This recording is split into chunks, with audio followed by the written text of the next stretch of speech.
Nauwi sa barilan ng isang away trapiko sa Quezon City. Binaril ng driver ng van ang nakasagutan niyang tricycle driver dahil sa away sa kalsada. Isang 13 anyos na estudyante naman ang nadamay sa pamamaril. May ulat on the spot si Dante Perelio. Dante? Yes, Lala Rafi, ligtas na nga sa kapanghamakan ng 30 anyos na tricycle driver na si Marlon Cabunyag dito sa East Avenue Medical Center. Matapos siyang barilin ng di pa nakikilalang lalaki na kanyang nakasagutan at nakaalitan dahil sa trapiko sa kanto ng Barangay West Camias at Barangay Pinyahan pasado alas 7 ng umaga kanina. Lala Rafi, isang bala ng di pa matukoy na kalibre ng baril ang tumama sa iba ng kanyang kaliwang kilikili at naglagos sa kanyang tagiliran.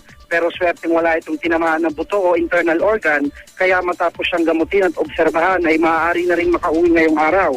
Ang 13 anyos naman at second year high school student na si Carl Anthony Contapay na nadurog ang buto sa kanang binti matapos tamaan ng ligaw na bala, wala na rin sa peligro kaya makakalabas na rin ng ospital. Hindi na siya sasailalim sa operasyon pero kailangang semento rin ng binti para maghilom ang buto. Sa inisyal na investigasyon ng QCPD Station 9, nagkagit-gitan ng tricycle ni Cabunyag at sasakyan ng suspect sa stoplight. Nagkaroon daw ng palitan ng maanghang na salita sa pagitan ng dalawa hanggang sa bumunot ng baril ang suspect at pinaptukan si Cabunyag. Siyempre namang naglalakad noon ang estudyanteng si Contapay papasok ng eskwelahan ng tamaan ng ligaw na bala.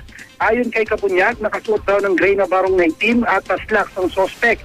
Maitim, maliit, maigsi ang gupit at may edad na raw ito.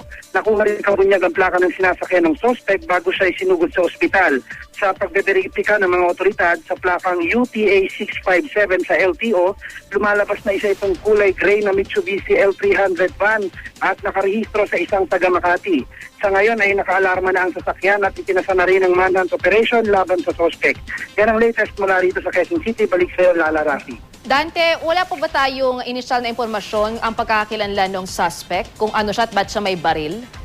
Sa ngayon, Lala, wala pa dahil patuloy pa yung investigasyon na isinasagawa ng QCPD Station 9. Pero nakaalarma na raw itong sasakyan at sa ating pagkakaalam, may isa ng manhunt operation ang ikinakasa ngayon para nga matukoy ang pagkakakilanlan nitong suspect. Pero marami naman nakakita dun sa suspect. Kumbaga, kung i-artist sketch, makikita at malinaw ang kanyang mukha. Merong nakakita, Lala, pero sa ngayon ay nakuna na rin sila ng statement at yan na nga yung isa sa pinagbabasihan ng mga otoridad para nga matukoy yung suspect. Maraming salamat sa iyo, Dante Perelio.